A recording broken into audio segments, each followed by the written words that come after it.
What the hell is going on in My Hero Academia, Vigilantes? After training with a pro and getting his quirk recognized by the man himself, our nice guy is back and stronger than ever. And I'm not exaggerating when I say this might be the rawest and most brutal chapter in the entire My Heroverse. So get comfy, daddy, and if you're watching this from the throne, may everything go smoothly. Now, without further ado, let's begin.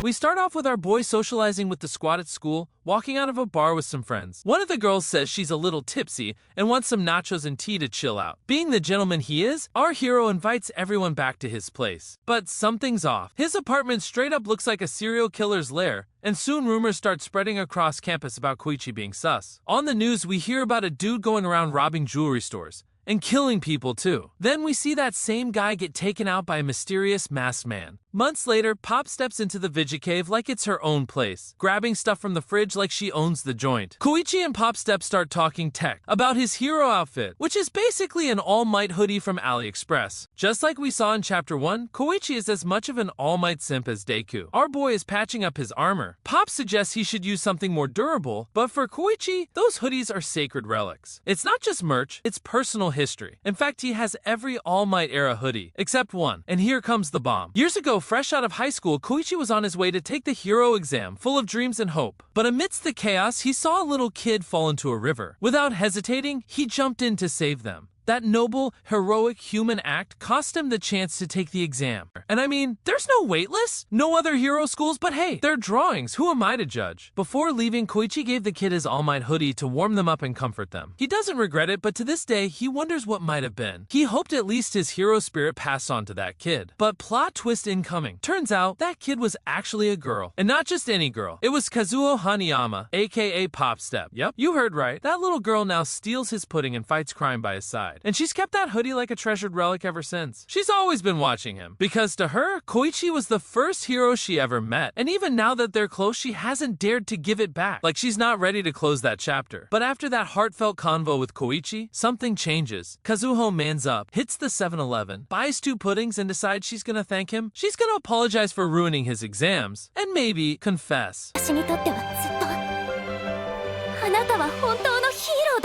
Bro, her words, that soundtrack, cinema. My inner telenovela mode was at 100%, but... Well, spit it out. Come on.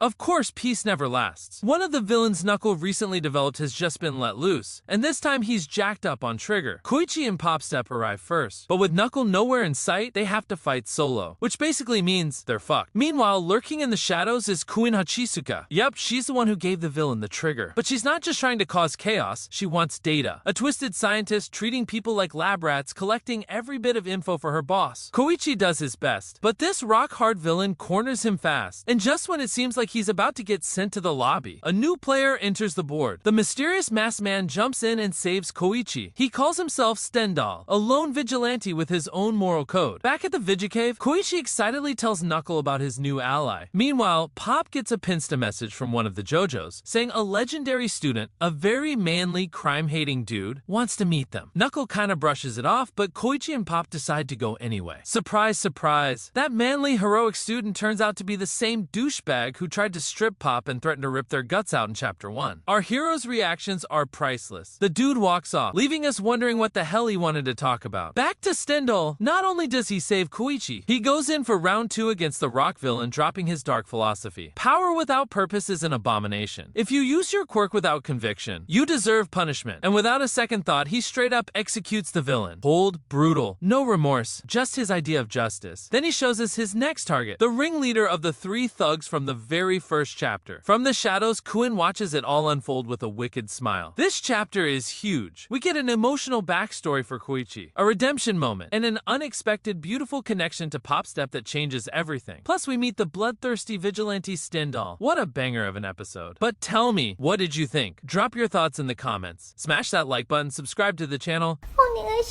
and I'll see you in the next one. Bye! See you later, family.